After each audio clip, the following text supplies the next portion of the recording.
Bonjour, bienvenue à CCBSA at Home, bienvenue à la communauté chrétienne de Boussy-Saint-Antoine.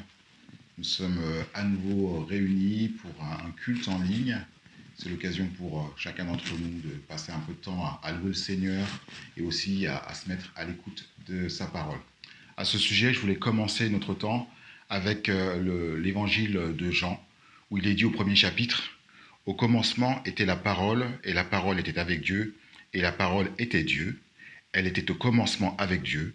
Toutes choses ont été faites par elle, et rien de ce qui a été fait n'a été fait sans elle.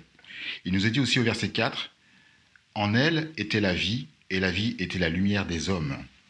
Voilà, je crois que ce matin, nous sommes invités à rencontrer la parole, qui est aussi la vie et qui est aussi la lumière. Nous sommes invités à rencontrer le Christ ressuscité. Et réellement, je nous invite à nous concentrer, à nous disposer pour être à l'écoute de ce que Dieu veut nous dire au travers du partage biblique qui sera fait par Rodrigue dans un instant, mais aussi pour nous laisser éclairer par cette lumière qui est venue parmi les siens, qui n'a pas été reçue, mais que nous pouvons encore recevoir aujourd'hui pour avoir la vie. Voilà, nous allons tout d'abord commencer par un temps de louange. Donc merci Annie d'avoir mis ce moment à part pour nous conduire. Nous disposons pleinement pour rentrer dans ce temps maintenant. Je voudrais prier avant qu'on aille plus loin et je vous invite simplement à vous recueillir là où vous êtes. Mon Seigneur et mon Dieu, merci pour tous ces moyens qui sont à notre disposition pour vivre ce moment de culte, pour vivre ce moment de communion les uns avec les autres. Nous te confions nos vies, nous te confions notre attention et nous prions que par ton Saint-Esprit, tu sois encore à l'œuvre dans nos vies. Toute la gloire est pour toi. Amen. Eh bien, Annie, c'est à toi, nous te laissons nous conduire et nous allons ensemble dans la présence de Dieu. Bonjour à tous, bienvenue chez moi. J'espère que vous vous portez bien durant ces temps particuliers. Je suis ravie d'être avec vous et nous allons prendre ce chant qui dit dans les profondeurs de ton cœur, dans l'intimité de ta présence. Et voilà, je vous invite vraiment à vous laisser porter et à louer le Seigneur de tout votre cœur.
plus de toi. Je veux aller plus loin, plus loin, plus loin avec toi. Je veux aller plus loin, plus loin, plus loin avec toi. Je veux te laisser agir dans ma vie. Plus de toi, plus de toi.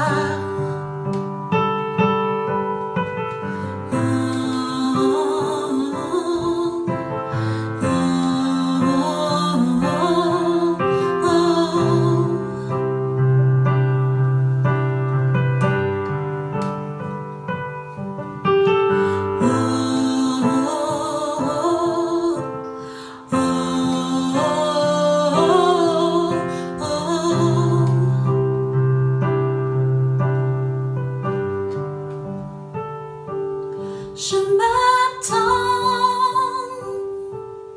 à toi, je m'assieds à tes pieds, je te remets ma vie et je viens t'adorer.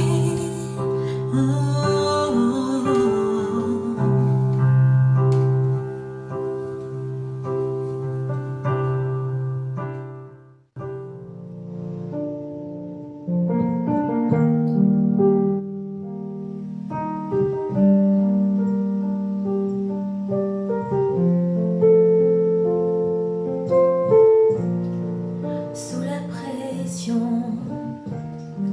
sous la tension, tu fais un vin nouveau.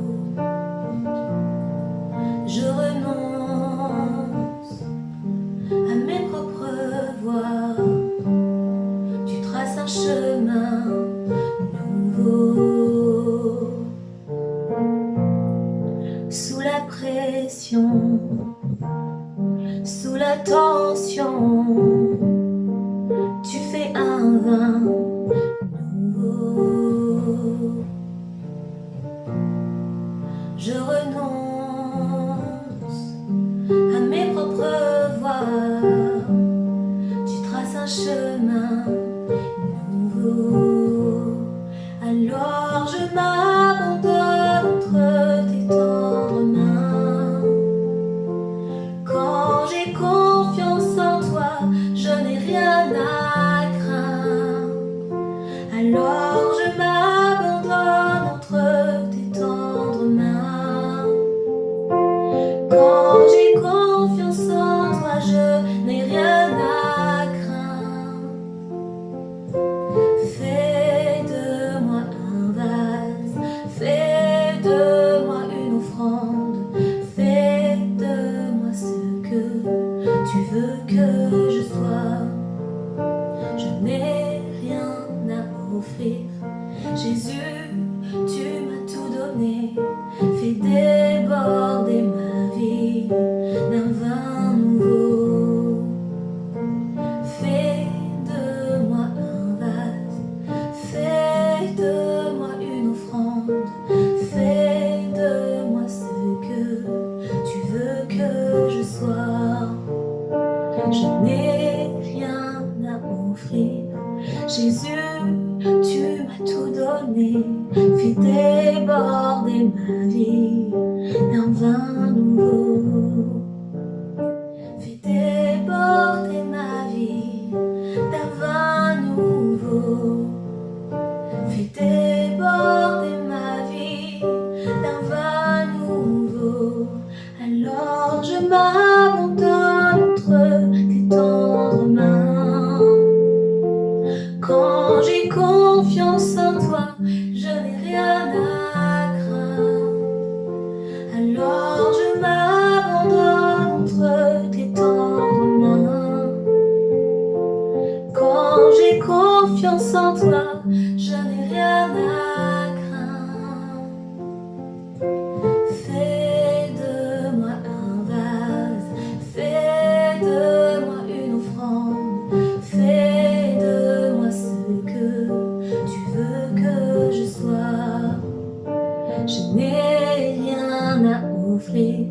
Jésus, tu m'as tout donné, fais déborder ma vie d'un vin nouveau.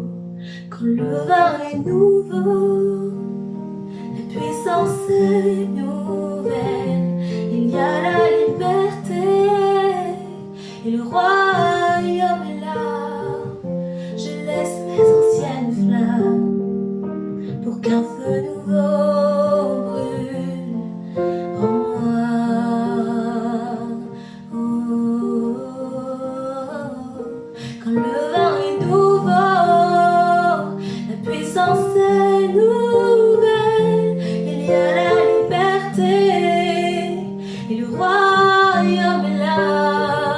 Je laisse mes anciennes flammes pour qu'un feu nouveau brûle en moi.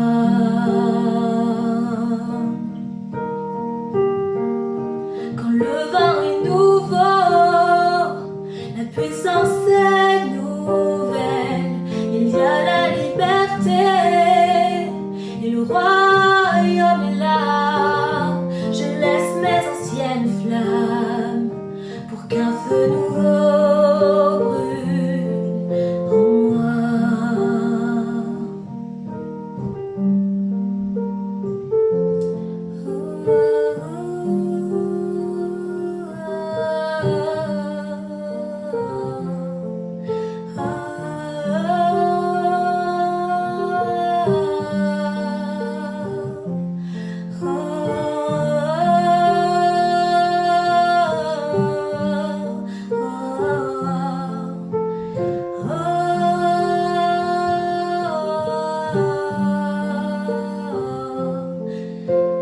nous abandonnons,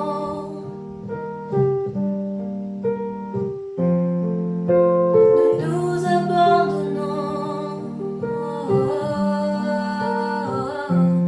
nous nous laissons façonner,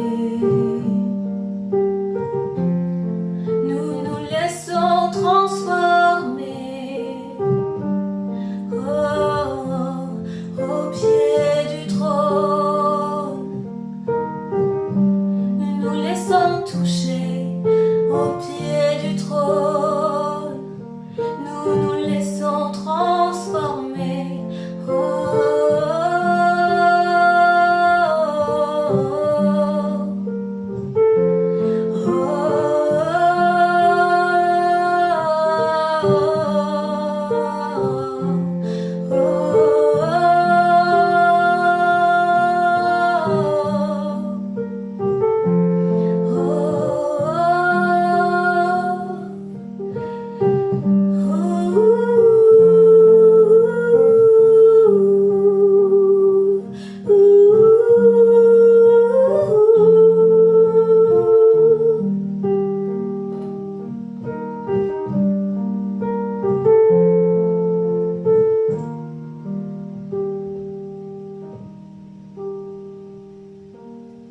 Alors je m'abandonne entre tes tendres mains. Quand j'ai confiance en toi, je n'ai rien à craindre. Alors je m'abandonne entre tes tendres mains.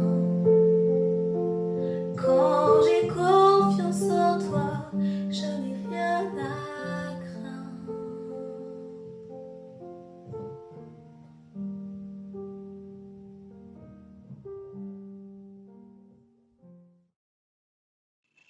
Bonjour frères et sœurs. C'est vrai que ça fait un peu bizarre de prêcher face à soi-même. Quand je disais ça à ma femme, elle me disait mais écoute Rodrigue, c'est comme si tu prêchais devant ton miroir. Mais ça n'a pas la même substance. Je crois que c'est pas pareil. En gros, ce que j'essaie de vous dire, c'est que vous me manquez. Et j'espère vraiment, et je remercie Dieu déjà pour toute cette séance qu'il nous a donnée, pour nous permettre au moins de partager ces temps avec vous. Seigneur, merci parce que vraiment, Seigneur mon Dieu, tu es ce Dieu créateur. Tu es, Seigneur mon Dieu, ce Dieu qui ne nous abandonne pas, Seigneur mon Dieu, mon Père Jésus. Et alors même que je veux tout simplement être, Seigneur mon Dieu, ce serviteur, Seigneur mon Dieu, qui apporte ce que tu as mis sur mon cœur. Je veux vraiment, Seigneur, que tu sois le filtre, Seigneur mon Dieu, de tout ce que je dirai, Seigneur mon Dieu. Merci de permettre, Seigneur mon Dieu, que mes pensées soient tes pensées, Seigneur mon Dieu. Merci pour la connexion que tu établis, Seigneur mon Dieu, mon Père, avec mes frères et sœurs, avec tes enfants, tes filles et tes fils, Seigneur. Je te bénis pour qui tu es, Papa. Pour ceux qui étaient là, en fait, ma dernière prédication s'intitulait « Tu es le rêve de Dieu ». Et je crois que cette prédication est plus que d'actualité, car dans ces temps que nous vivons, dans ces temps que nous traversons, nous devons nous rappeler que nous sommes fils et filles de Dieu. Si vous étiez en face de moi, je vous dirais, mais dis-le à ton voisin. Et peut-être que tu peux le faire, en fait. Rappelle-toi que tu es fils et fille de Dieu. Nous devons continuer à être focalisés sur ce verset, sur ce Dieu créateur. Jérémie 29, 11 nous dit « Car je connais les projets que j'ai formés sur toi, projets de paix et non de malheur, afin de te donner un avenir et une espérance. Car je connais les projets que j'ai formés sur toi, que j'ai formés sur la nation, que j'ai formés sur la France, que j'ai formés sur ta famille. Ce sont des projets de paix et non de malheur, afin de te donner un avenir et une espérance. » Alors, je ne sais pas ce que tu vis. Je sais ce qu'on vit collectivement, ce que les nations vivent. Mais ta situation est peut-être différente de la mienne. Et si tu te sens seul, je veux que tu te rappelles ce verset. Car je connais les projets que j'ai formés sur toi. Ce sont des projets de paix et non de malheur, afin de te donner un avenir et une espérance. David, dans le psaume 139, David était un homme, il est dit dans Actes, selon le cœur de Dieu. Il disait dans son psaume 139, « Tu m'as fait ce que je suis, et tu m'as tissé dans le ventre de ma mère. Je te loue d'avoir fait de moi une créature aussi merveilleuse. Tu fais des merveilles, et je les reconnais bien. Mon corps n'était pas caché à tes yeux quand dans le secret je fus façonné et tissé comme dans les profondeurs de la terre. Je n'étais encore qu'une masse informe, mais tu me voyais, et dans ton registre, dans le registre du Seigneur, se trouve déjà inscrit tous les jours qu'il t'avait destiné, avant même que ceci n'existe. »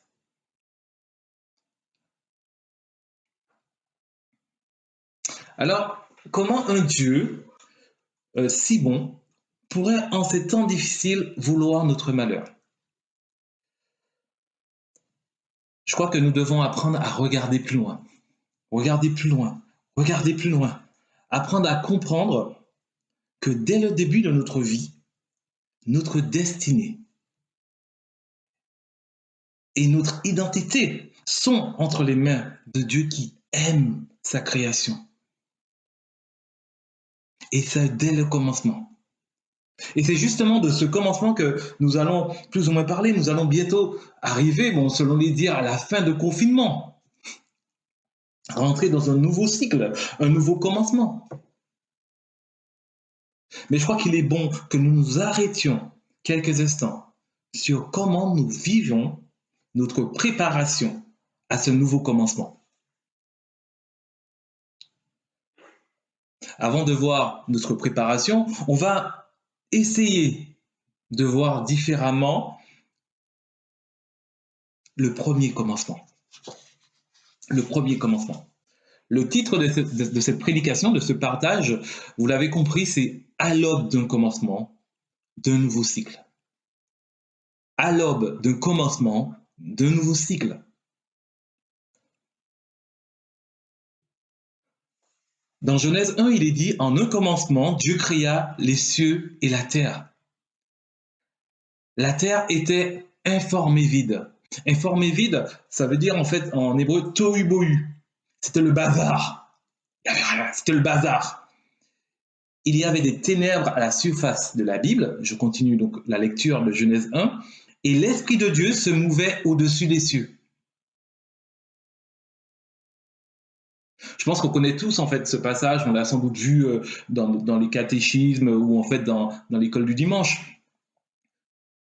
Dieu créa toutes choses dans un ordre précis en 6 jours. Et le 7e jour, il se reposa.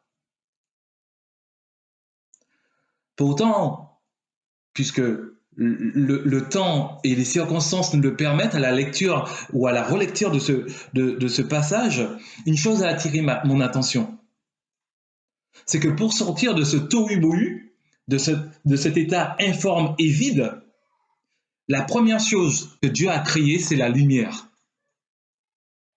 La première chose que Dieu a créée pour sortir du tohu-bohu, c'est la lumière. À un moment, quand on ne voit plus rien, quand on est aveugle, quand c'est le brouillard, quand c'est le bazar, quand c'est le tohu-bohu, la confusion, il faut de la clarté. Il faut la lumière. La première chose que Dieu créa pour sortir de ce tohu-bohu, c'est la lumière.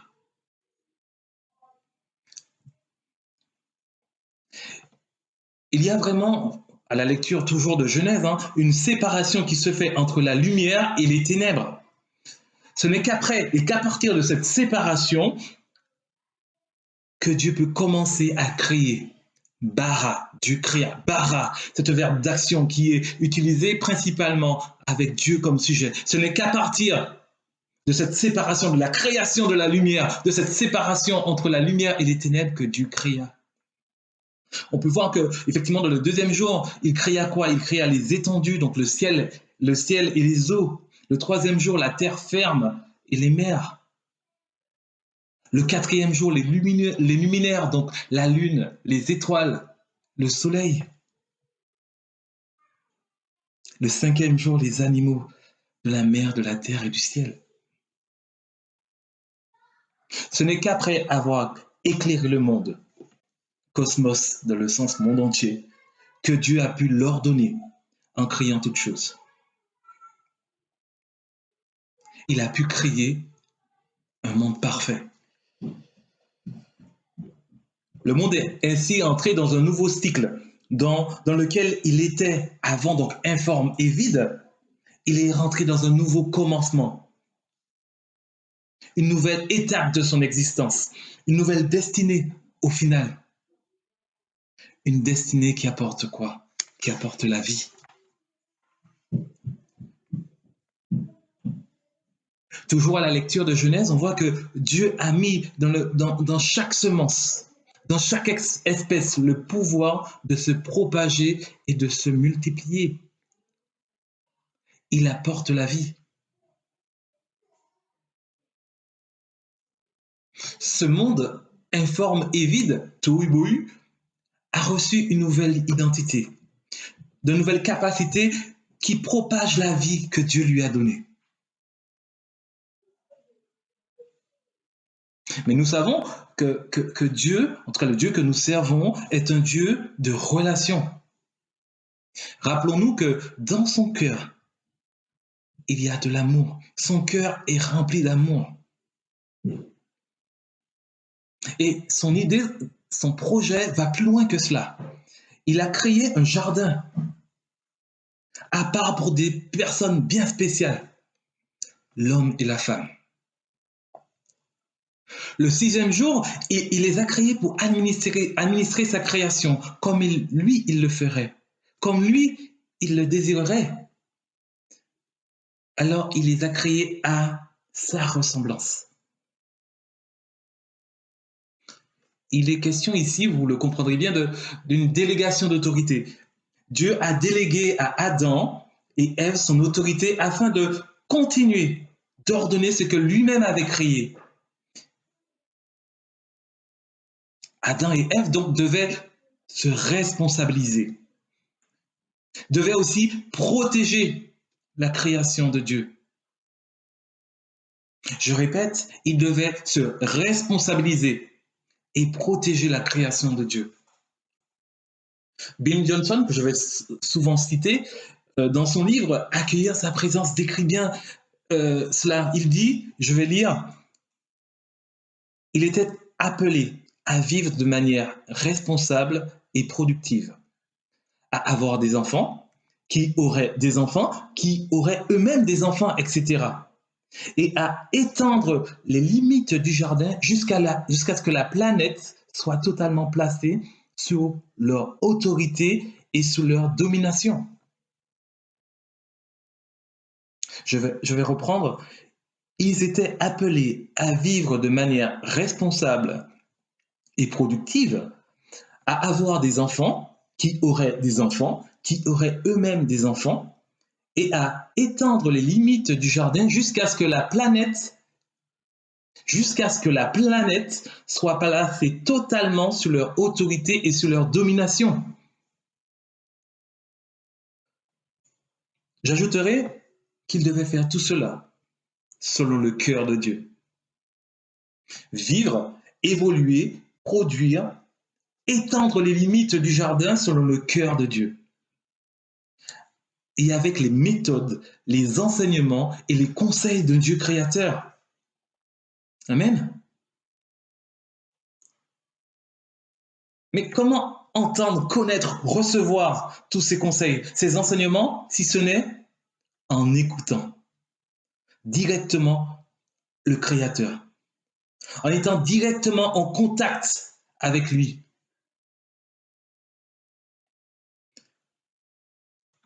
Cette autorité, apprendre à diriger, gouverner, dominer le cosmos, dans le sens, le monde entier, encore une fois, passer d'abord par l'étape, diriger le jardin, mais surtout par l'étape, écouter le Créateur. Je crois qu'avant d'être patron, il faut toujours apprendre les bases du métier. Cédric, l'un des fils du pasteur Jean-Pierre Coipé, qui a repris la succession de l'entreprise, avant d'être patron, il a dû faire ses preuves. Il a dû apprendre et écouter les conseils de son père. Il fallait donc une relation particulière pour arriver à là. Il fallait donc une préparation. Pour Adam et Ève, c'est pareil. Pour réussir à administrer un jour le cosmos dans le sens monde entier, il devait apprendre à administrer le petit jardin. Comment? En mettant tout simplement en pratique les méthodes et les enseignements du Créateur.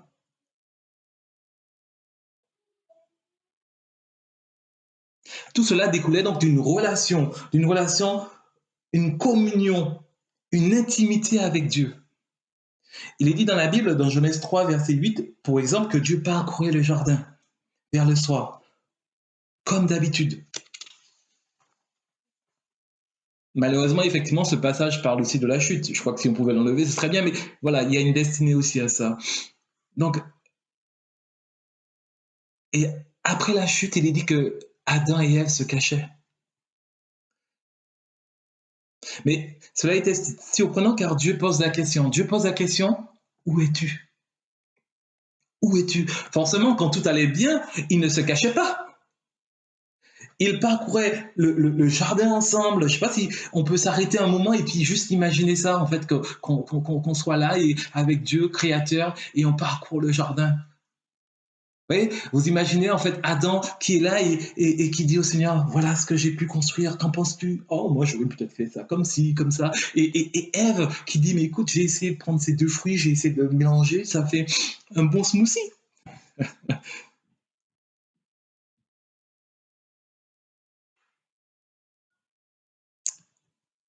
Il est bon de retrouver l'intimité et la relation. Dans ces temps, il est bon de retrouver l'intimité et la relation. Ainsi, il y a eu, pour résumer, donc en fait, un tohu-bohu, une séparation avec la lumière, la création d'un environnement, une scène, et l'intervention, l'action de l'homme et la femme de Dieu. Dans ce chapitre 2 de la Genèse, nous voyons encore que la création de l'homme est distincte de toutes les autres créations. Et il est présenté comme le seul ouvrage avec qui Dieu lui-même entretient une relation basée sur la confiance, l'obéissance et la liberté. La confiance, l'obéissance et la liberté. Juste pour vous rappeler, l'homme et la femme pouvaient manger de tous les fruits, sauf du fruit de l'arbre du choix entre le bien et le mal. Donc la relation d'intimité, la relation de confiance était basée effectivement sur l'obéissance, la liberté et la confiance que Dieu portait. Bien sûr, nous connaissons en fait la suite de l'histoire. Le péché est arrivé et depuis 6000 ans environ, en fait 4000 ans, donc avant Jésus-Christ, 2000 ans après, la Terre a connu une succession de cycles, de nouveaux commencements, avec des après, des avant et des pendant. Dans la Bible, il y a des cycles de tout genre. Un cycle avant le déluge avec Noé et un nouveau cycle au commencement après. Un cycle avec l'esclavage. On prend le cas pour Moïse. Et un nouveau cycle après. Un cycle avant le sacrifice de Jésus et un nouveau cycle après. Mais pour rester factuel et revenir dans notre monde contemporain, il y a aussi un cycle avant l'esclavage et un cycle après. Il y a un cycle avant les guerres mondiales et un cycle après. Il y a aussi un cycle, il y a eu un cycle avant les attentats et il y a un cycle après. Maintenant, nous sommes dans une période de Covid-19. À la télé, dans les médias, dans la bouche de nos ministres, de nos présidents, de notre président, du personnel soignant, on peut entendre, et même nous, on est conscient qu'il y aura un avant et un après Covid-19. Il y aura un cycle avant et un cycle après. Il y aura un nouveau commencement. Pour l'instant, nous sommes entre les deux. Vous voyez ? Nous sommes entre les deux. Mais conscients de tout cela, et fort de notre connaissance des anciens cycles, est-ce que la solution n'est pas simplement de revenir à l'origine, de revenir tout simplement au commencement parfait de la Genèse?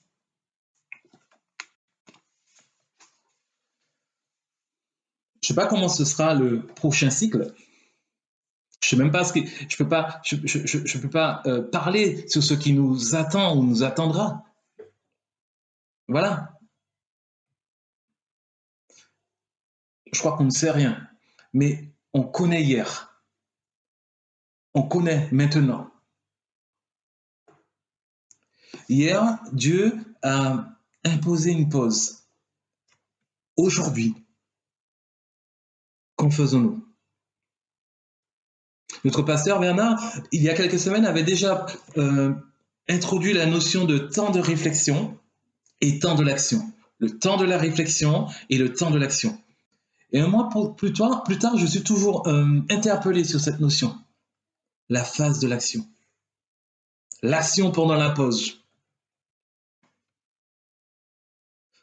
Je ne sais pas si vous avez vu passer cette vidéo surprenante en fait sur les réseaux sociaux où une femme pasteur en fait était là et elle disait « Mais Dieu a la télécommande et il a mis pause. » Dieu a la télécommande, il a mis pause.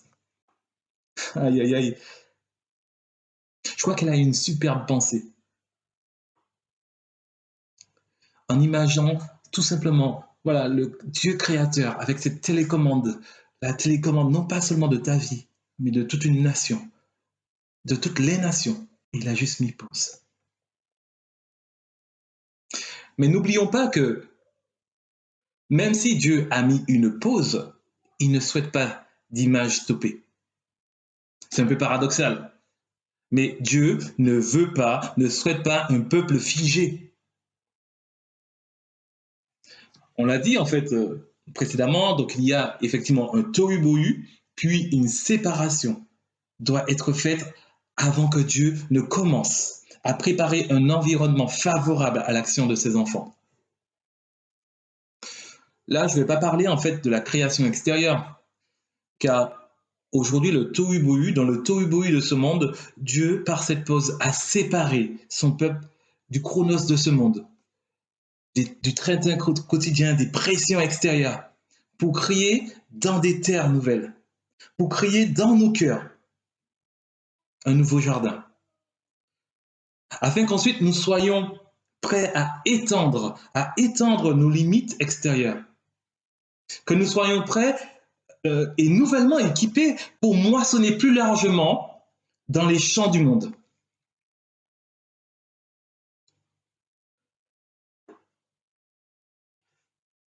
Beaucoup disent en fait qu'on n'était pas préparé, qu'on n'était pas à l'écoute.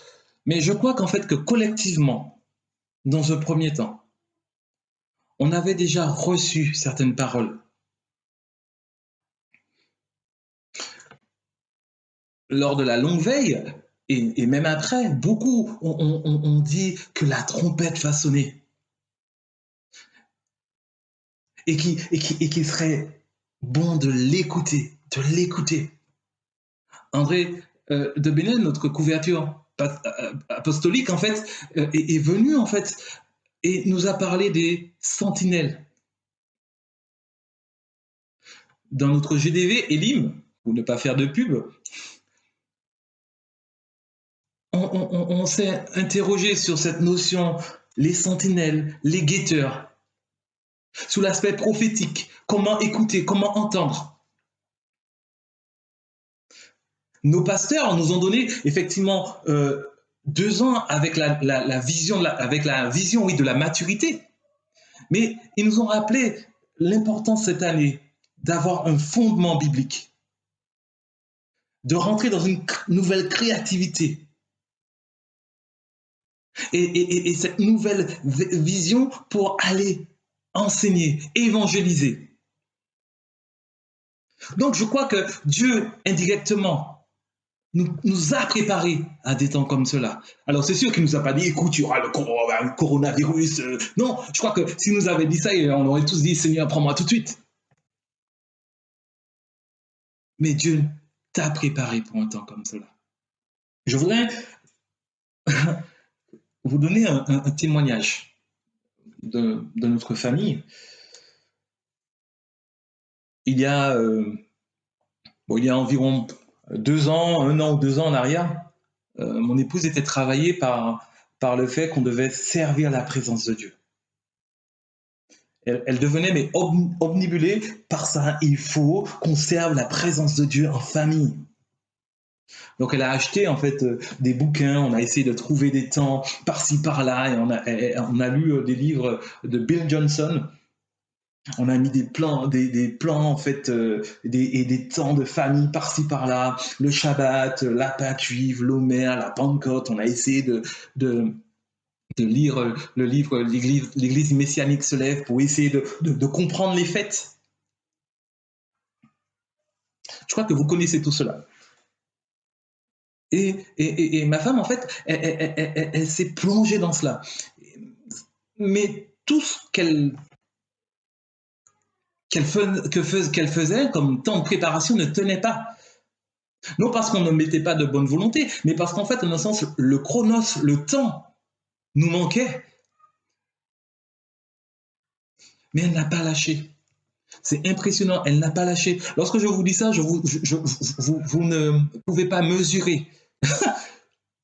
Elle n'a pas lâché. Mais pour ceux qui nous connaissent, je veux répéter cette phrase, elle n'a pas lâché. Même si c'était instable et vide, même si c'était informe et vide, au final, un vrai tohu-bohu dans la famille, elle a conservé cette idée.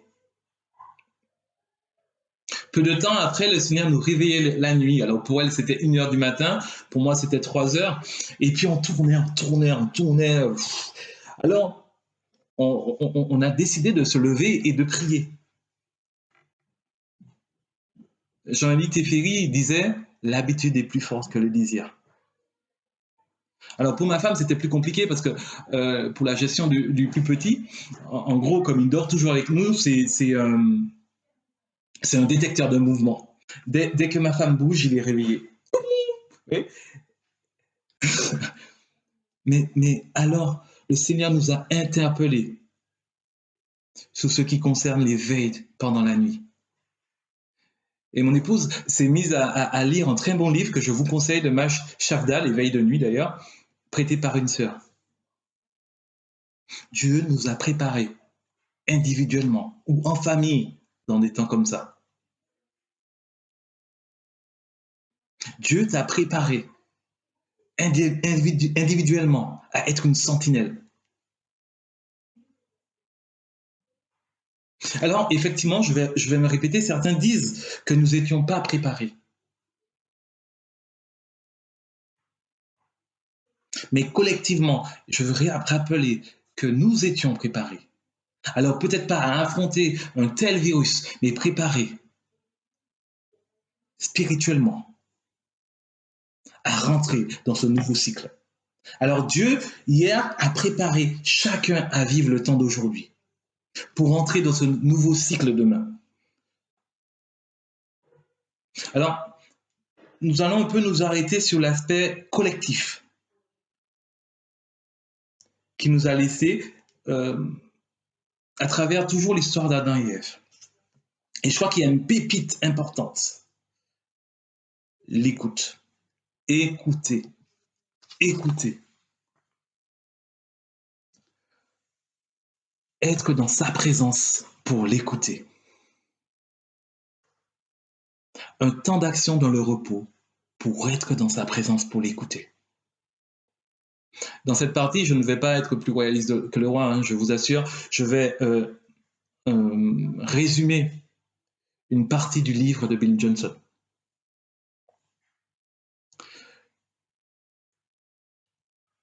Nous l'avons dit, nous sommes dans un temps dans lequel, si nous cherchons bien, nous avons plus de temps. Bien sûr, je sais que pour certains, rien n'a changé. Pour les agents qui sont sur le terrain, qui donnent leur vie pour le pays, les soignants, les pompiers, les agents de nettoyage, les agents alimentaires, les agriculteurs, les gendarmes, les policiers et ceux qui sont en fait en télétravail, et même pour ceux qui restent à la maison et qui vivent l'école à la maison. Ça n'a pas totalement changé. Mais si on réfléchit bien, on a plus de temps. Cette pause nous accorde plus de temps. Mais du temps pour faire quoi? Du temps pour faire quoi? Je me suis rappelé de cette prédication il y a longtemps sur Marthe et Marie, qu'on le retrouve, pour ceux qui prennent des notes, dans Luc 10, versets 38 à 42. Ce jour-là, Jésus est de passage chez les sœurs, donc Marthe et Marie, et Marthe s'agite au fourneau pour le servir, lui et ses disciples. Et Marie, elle est restée assise aux pieds de Jésus, en train de boire toutes ses paroles. Alors Marthe, outrée, dit à Jésus, mais c'est quoi cette attitude passive? C'est quoi ça? Moi, je suis fatiguée. Et voilà, et Marie est juste là, à tes pieds, en train de t'écouter. Mais Seigneur, c'est inadmissible. Et Jésus qui lui répond, Marie a choisi la bonne part. Marie a choisi la bonne part. Je crois que cette prédication a laissé beaucoup sur le chemin.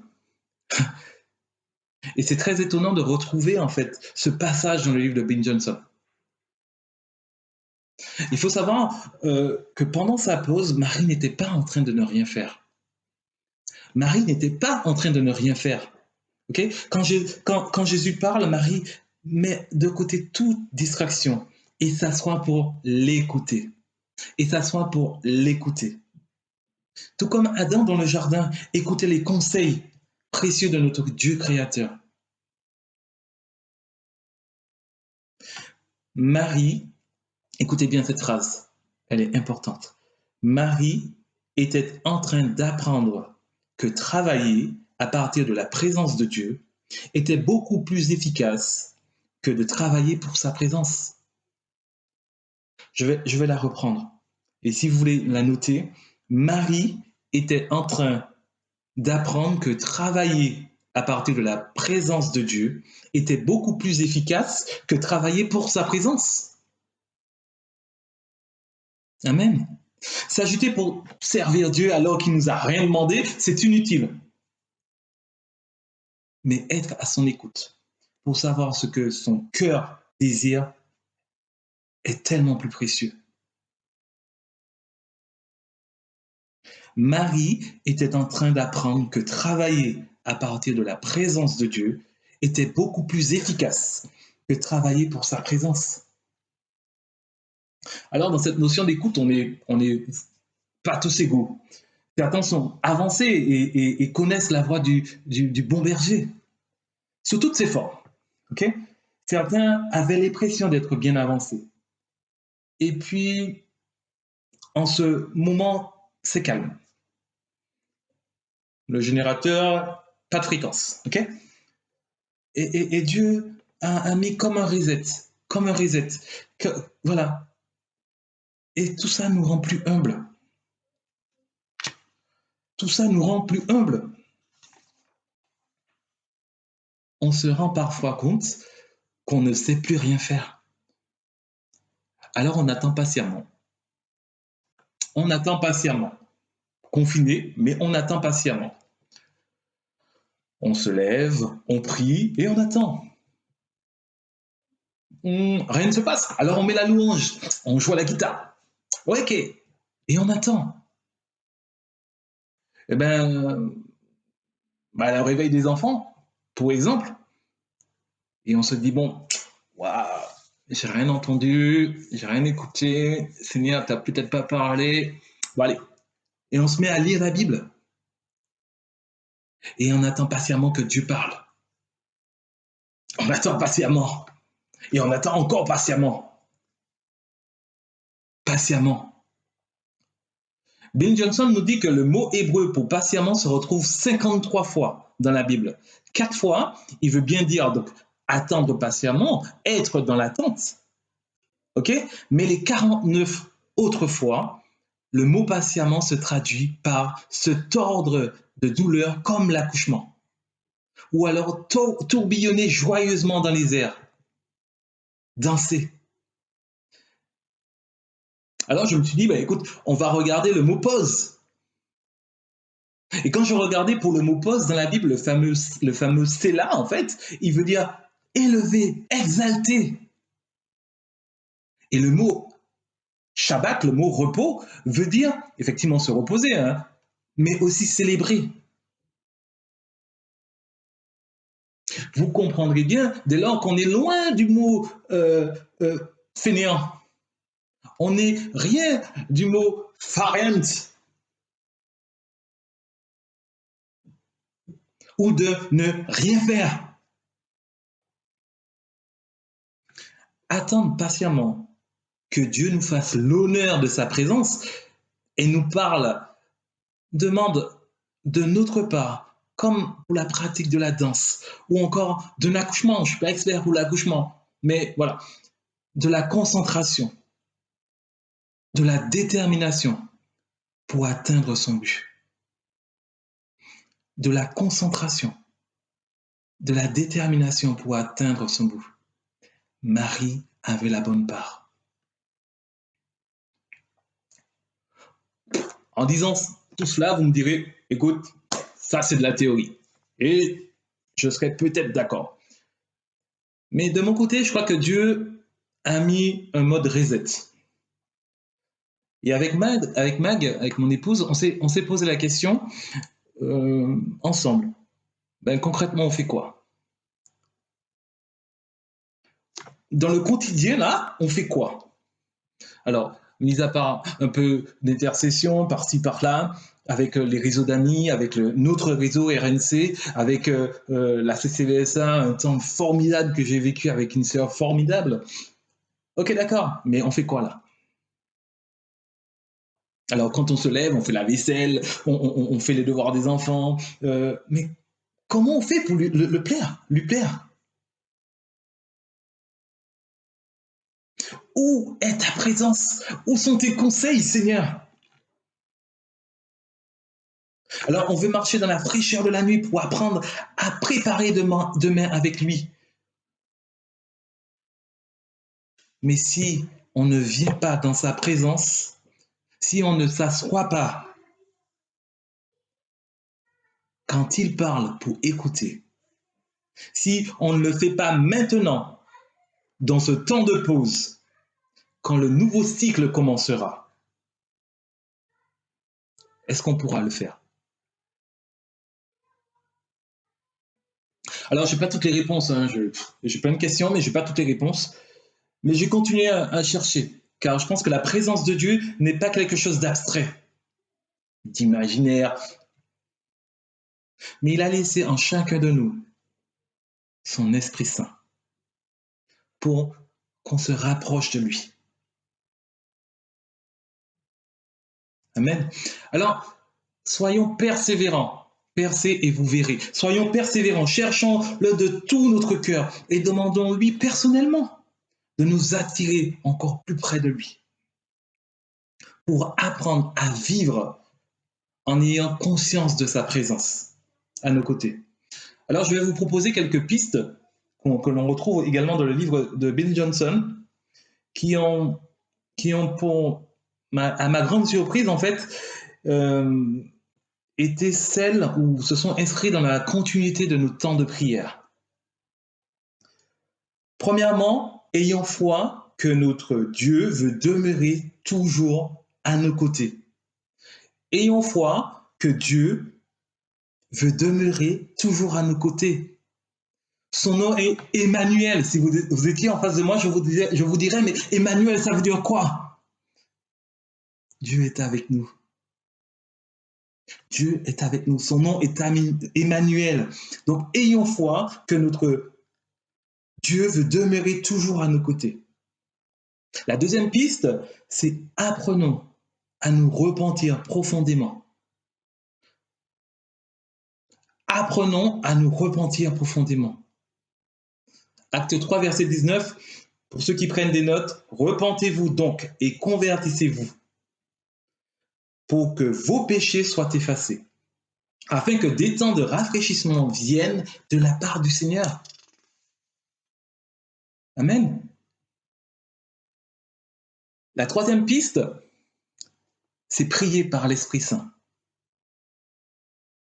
Je crois que faire sa liste de courses, de besoins au Seigneur, c'est bien. J'en fais, il n'y a pas de souci. Mais nous devons apprendre à prier selon le cœur de Dieu. Nous devons apprendre à prier selon le cœur de Dieu. Et il est dit dans la Bible que si on ne sait pas le faire, le Seigneur nous a laissé l'Esprit Saint pour nous apprendre à le faire. Jude 1, verset 20, nous dit, pour vous, bien-aimés, vous édifiant vous-même sur votre très sainte foi et priant par le Saint-Esprit. Éphésiens 6, verset 18, pour ceux qui prennent des notes, faites en tout temps par l'Esprit toutes sortes de prières et de supplications. Faites en tout temps par l'Esprit toutes sortes de prières et de supplications. 1 Corinthiens 14, verset 4 nous dit celui qui parle en langue s'édifie lui-même. Je crois qu'on a besoin de ça. On a besoin de s'édifier nous-mêmes. Le parler en langue est un don de Dieu, un cadeau qu'il faut utiliser. C'est André de Bennett qui nous rappelle et qui nous répète sans cesse. Si vous ne l'avez pas reçu, demandez-le. Demandez-le simplement et il nous le donnera, c'est gratuit. Dans ce temps de confinement, peut-être qu'il est temps pour toi de recevoir le Saint-Esprit. Peut-être qu'il est temps pour toi d'être baptisé de son feu.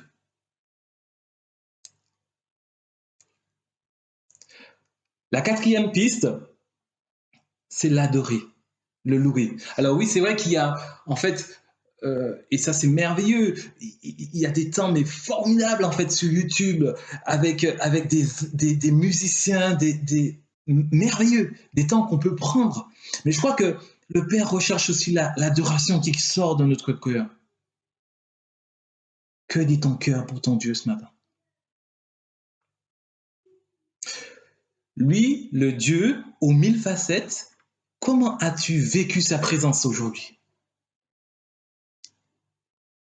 Comme le lion qui a combattu pour toi, en fait, dans la fournaise? Ou comme l'ami précieux qui prend de tes nouvelles?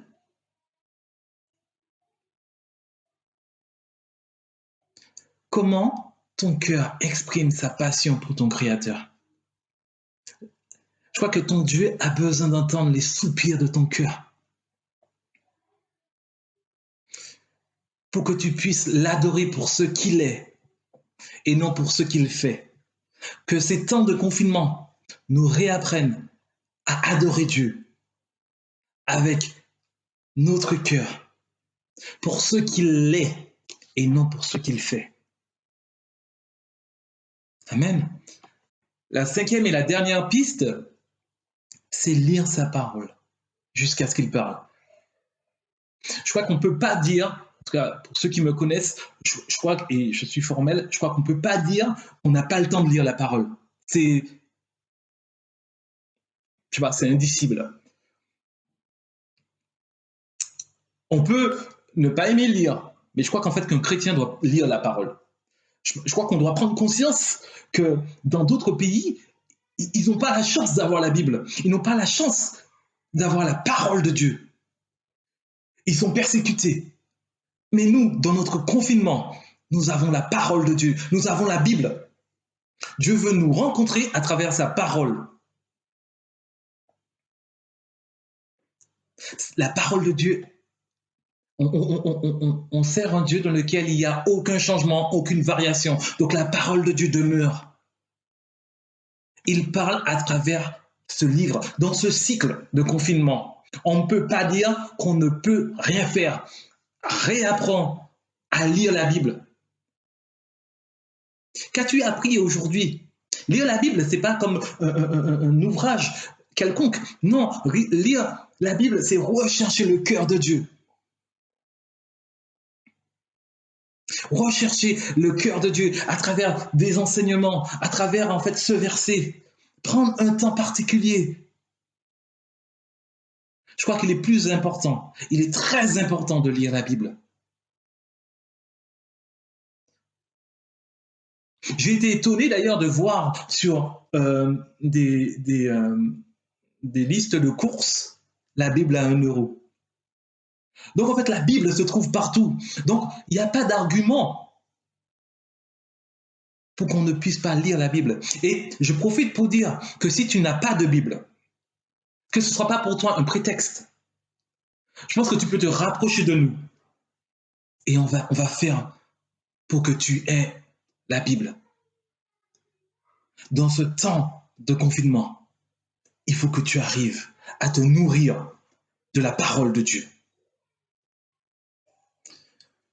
Alors dans ces 5 pistes, vous voyez qu'il y a un va et un vient entre nous et Dieu. Ce que je lui dis et ce qu'il me dit, ou pas. Parce que même le silence de Dieu sont des réponses. Et c'est cela une relation, un échange, être à son écoute, écouter.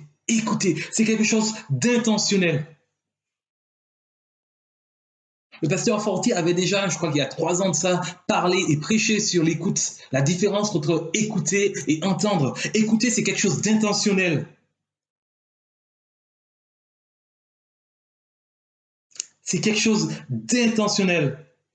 Dieu veut que nous le recherchions à travers son écoute. Nous devons réapprendre à administrer le monde qui nous a laissés. Et cela va arriver avec sans doute le déconfinement. Mais avant de nous laisser ressortir, avant de ressortir toi-même, repartir dans le costaud, dans le chronos de ce monde, dans le train-train sans doute, Dieu nous a mis à l'abri dans l'Éden de nos maisons pour que nous réapprenions à administrer nos cœurs dans sa présence. Pour que nous réapprenions à administrer nos cœurs dans sa présence. Je crois qu'il n'est pas bon que nous passions à côté. Je crois qu'il n'est pas bon que nous passions à côté. Réapprenons que pour administrer, pour gérer, pour organiser, il faut d'abord écouter. Il faut d'abord écouter le Dieu créateur. C'est lui qui sait comment faire. Et nous gagnerons beaucoup de temps à aller vers lui. Amen. Donc pour conclure, nous les peuples de la terre, avons été créés pour gouverner, administrer ce monde comme Dieu souhaite, avec générosité et bonté. Non dans notre propre intérêt, mais pour le bien de plus grand nombre. Nous sommes faits pour dominer sur la création et l'obscurité afin de dépouiller les ténèbres de leur puissance et de rétablir le règne de Jésus. Et de rétablir le règne de Jésus partout où nous allons en prêchant l'évangile du royaume. Tu es fait pour rétablir le règne de Jésus là où tu es. Un nouveau cycle, un nouveau commencement va arriver dans lequel Dieu va nous relâcher pour la plus grande moisson. Mais comment vas-tu faire? Comment vas-tu faire? Comment allons-nous rentrer dans l'action extérieure? C'est pour cela que Dieu t'a retranché, que Dieu nous a retranchés dans nos jardins d'Éden. Personnels, pour nous y préparer.